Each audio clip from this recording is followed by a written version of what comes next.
Welcome साथियों। आज की क्लास में हम बात करने वाले हैं यूपीएससी एग्जाम को लेकर के फुल इन्फॉर्मेशन मैं आपको देने वाला हूं यूपीएससी के बारे में। काफ़ी आपने सुना होगा कि हम यूपीएससी की तैयारी कर रहे हैं, तो साथियों जानेंगे यूपीएससी एग्ज़ाम क्या होता है, यूपीएससी पास करने के बाद यूपीएससी एग्ज़ाम कौन दे सकता है। जी हाँ साथियों, यूपीएससी की पूरी डिटेल्स में हम जानकारी आज आपको साझा करने वाले हैं, तो क्लास को पूरा वॉच कीजिए और कोई डाउट्स है तो आप कमेंट सेक्शन में बता सकते हैं। देखिए साथियों, यूपीएससी की बात करने से पहले सबसे पहले हम जानेंगे यूपीएससी का फुल फॉर्म। तो साथियों यूपीएससी का जो फुल फॉर्म होता है आप सभी को पता होना चाहिए, यूनियन पब्लिक सर्विस कमीशन, यानी कि दोस्तों संघ लोक सेवा आयोग इसको कहा जाता है। साथियों यूपीएससी नेशनल लेवल का एग्ज़ाम होता है। यूपीएससी में जो आपकी सिविल सर्विसेज और एनडीए आती हैं। यूपीएससी के माध्यम से आप जो है आईएएस और आईपीएस बन सकते हैं, और साथियों आप एनडीए यानी कि नेशनल डिफेंस एकेडमी का एग्ज़ाम क्वालिफाई करने के बाद आप जो है डिफेंस में यानी कि आर्मी, एयरफोर्स, नेवी में जा सकते हैं। और दोस्तों जो है यहाँ पर यूपीएससी कई तरीके के एग्ज़ाम यहाँ पर कंडक्ट करवाता है, तो इन सबको सबसे पहले हम बात करेंगे सिविल सर्विसेज। तो आपने सुना ही होगा, एक फेमस एग्ज़ाम है, हर बच्चे का ही सपना रहता है कि हम सिविल सर्विसेज में जाएं, सिविल सर्विसेज में अपना योगदान दें।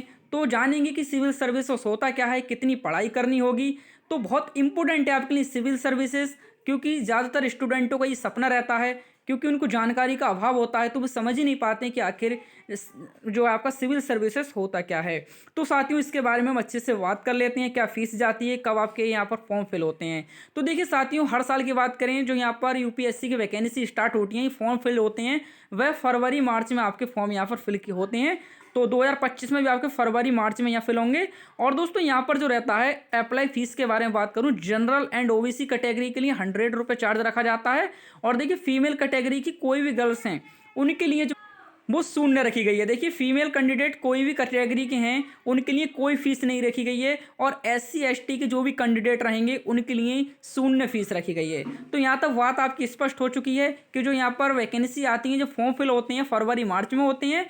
फीस आपकी मैंने आपको बता ही दिया, फरवरी मार्च में आपके यहाँ पर फॉर्म फिल होते हैं। जो आपका एग्ज़ाम कंडक्ट करवाया जाता है वो फॉर्म फिल होने के 4 मंथ बाद आपको जो है यहाँ पर एग्ज़ाम करवा दिया जाता है। अब बात करेंगे एज के बारे में, और ये भी जानेंगी कि एक अभ्यर्थी कैटेगरी वाइज कितनी बार एग्ज़ाम अटैम्प्ट कर सकता है, क्योंकि ये नहीं है, काफ़ी स्टूडेंटों का ये डाउट रहता है कि हम अनलिमिटेड एग्ज़ाम दे सकते हैं।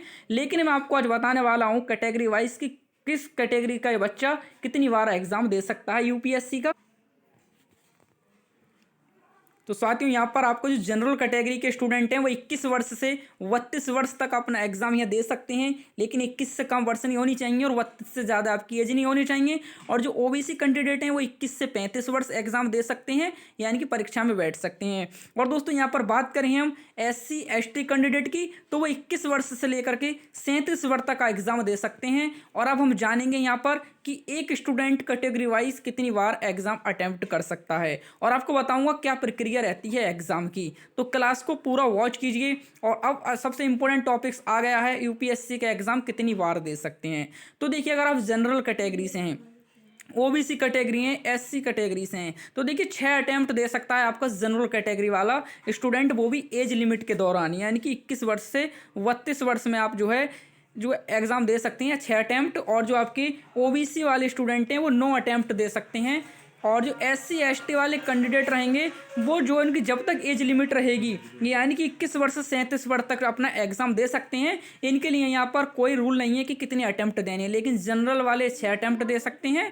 और दोस्तों हम बात करेंगे जो यूपीएससी एग्ज़ाम देने के लिए आपका ग्रेजुएशन कंप्लीट होना चाहिए, या लास्ट ईयर में होंगे तब भी एग्ज़ाम दे सकते हैं। और काफ़ी स्टूडेंटों का एक कमेंट डाउट रहता है कि सर मैंने फॉर्म फिल करा लिया लेकिन मैं एग्ज़ाम देने नहीं गया, तो क्या फिर मेरा वो वर्ष जुड़ेगा। तो देखिए साथियों, आपको जो प्रारंभिक परीक्षा में अगर आप बैठ जाते हैं, यानी कि प्रीलिम्स दे देते हैं, तब आपका यहाँ पर वर्ष काउंट किया जाएगा। लेकिन अगर आप खाली फॉर्म फिल करा देते हैं, एग्जाम देने के लिए नहीं जाते हैं, तब आपका यहाँ पर अटेम्प्ट नहीं ऐड किया जाएगा। तो समझ लीजिए यहाँ पर।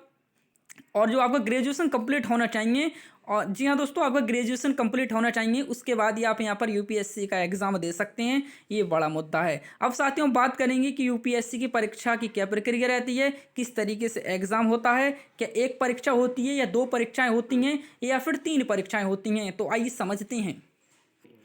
देखिए साथियों, यूपीएससी का जो एग्जाम होता है वह 3 चरणों से होकर के गुजरता है। सबसे पहले आपका प्रारंभिक परीक्षा होती है जिसको हम प्रीलिम्स के नाम से जानते हैं।